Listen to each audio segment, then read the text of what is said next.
Ah. So, Kami, masa-masa kanila, panang-away sila, nandidimanda sila. Oh shit, ganun? May ganun halo? Ganun sila.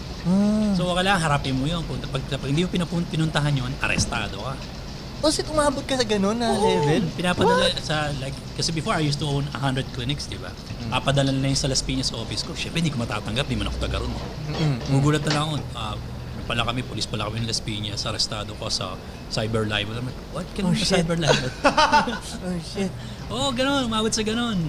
Kaya sabi ko, ito palang style ng Pilipinas. Parang, kasi, Sa States ba, hindi ba ganyan? no, hindi ganun. Di ba sa States, parang, you can say whatever you want. yeah. Kahit nga medyo talaga slanderous na, pero kung hindi naman talaga yung, hindi mo sinasadyang manira, o talagang hindi mo sinasadyang, itong taong to, mamamatay tao. Kung hindi naman ganun tono mo, walang problema eh. Sa Philippines, I was thinking I was the only shark here, di ba? Kasi sabi ko, yung Pilipinas, akong isang pating doon, ilog Pasig lang.